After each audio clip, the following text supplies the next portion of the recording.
Today I want to talk to you guys about the reality of owning a BRZ or a GR86 or any small two-door coupe that is significantly lower and significantly smaller than other vehicles on the road.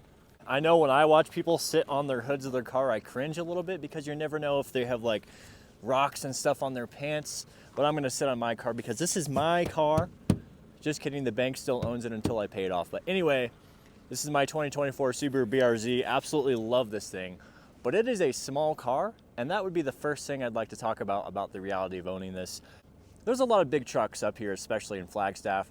In the United States of America, there's a lot of big trucks. I think the F-150 is the best-selling vehicle in the United States, so they're a lot higher up than you. So I would definitely recommend getting the blinking F1 brake module from Driven Media. Shout out to Driven Media and Kevin Vo on YouTube. If you guys are into these cars, you definitely got to check him out. So when you hit your brakes, that third brake light is going to blink 3 times or twice before it turns solid, which will help with visibility because these are some of the most common cars to get rear-ended. And God forbid somebody rear ends your graceful little baby because they're on Snapchat or TikTok in their giant monster truck playing real life Monster Jam. Why do people need trucks that big? Why do you need a big truck when you're just driving to the store? I get it, a regular size truck might make sense, but these jacked up giant trucks, no one needs them. I guess they're just happy getting 10 miles to the gallon. And people complain about cargo space a lot in these cars, but you do sacrifice a little bit, but I would not say it's a deal breaker for me. As you guys see here, I have a full-size spare wheel and tire. Granted, it is a stock wheel and tire from for summertime.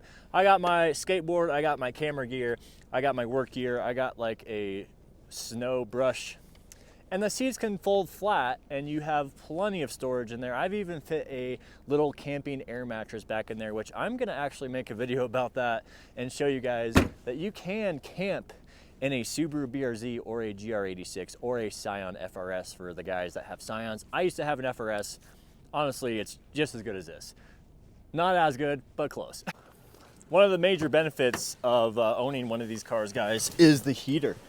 Like, it's so cold here in Flagstaff right now, so I gotta get in here and get a little bit of warm real quick.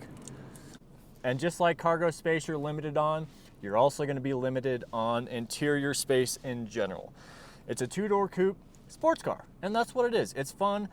It's spacious enough for me, and that's what I always tell people. They're like, I could never, own that, but they're not giving it a chance. You gotta give it a chance. There's not many sacrifices I'm making here, guys.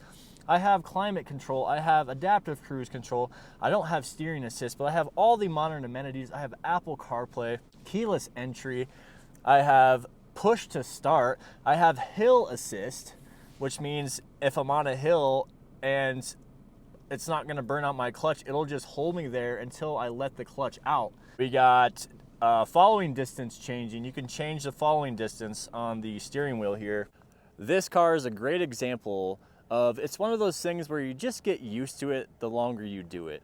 When I first got my FRS a few years ago, it was a little difficult to get used to like how small of a car it is. I never had a car that small, but once you realize that you don't need a bunch of space, like how often are you hauling 3 or 4 extra people around?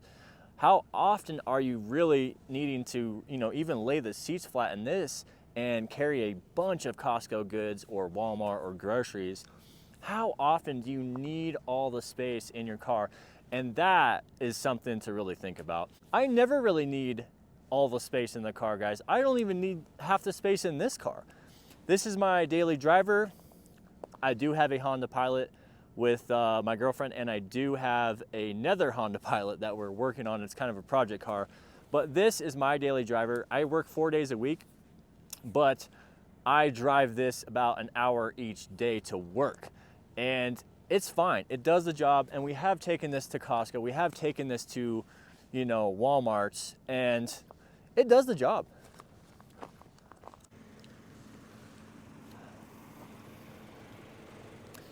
I would say the reality is most people have more space than they need, whether it's in their car or their house or wherever, and this is not much of a sacrifice to make. As far as every other part of the car, it's totally awesome. Gas mileage, pretty good. I'm getting about 29 miles to the gallon.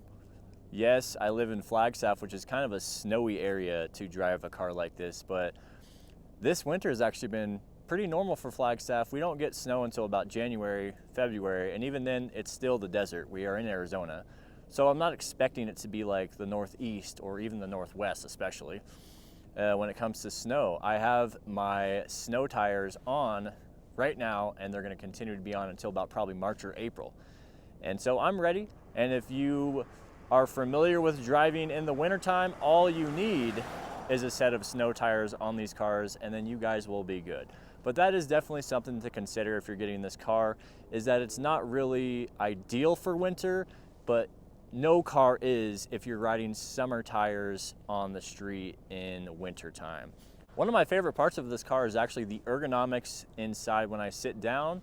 That steering wheel is so close to that shifter, which is so close to that infotainment for CarPlay when I'm doing DoorDash if I need to move my hand around or whatever to find something. It's all very ergonomically well placed and well thought out. I think overall, I'm obviously very biased because this is my car. I love Subaru. My channel name is That Subaru Dude, so of course I'm gonna love my car and not have any complaints, but I will try to be honest as I can with you guys. The reality is it's a small car and people can't see you, and that's something that really needs to be, that can't be overstated enough. That really needs to be understood. You're basically on a motorcycle, but I'm exaggerating a little bit. It's still a car people can see. It's not a Miata. It's not a motorcycle. It's not an S2000. It's not a, Z4. It's a little taller and it's a little more visible. Just something to be consider. But the storage, not even a problem at all. The practicality, not really a problem. Yes, it's a little small for a bunch of friends, but you can fit another friend in the back if you have them sit sideways. Anyway, guys, as you can see, the peaks over there are not very snowy, so hopefully we get a storm sometime soon. I just kind of wanted to come out and take advantage of this beautiful sunset here and show you guys a couple shots of the car. It's a great car to live with. I wouldn't change anything for the world. Maybe in the future I might get a 4-door WRX or something, but for now, this is awesome. I plan on keeping this car for a while. So, it is what it is. Hit that like button, hit that subscribe button. I'll catch you guys in the next video. Peace.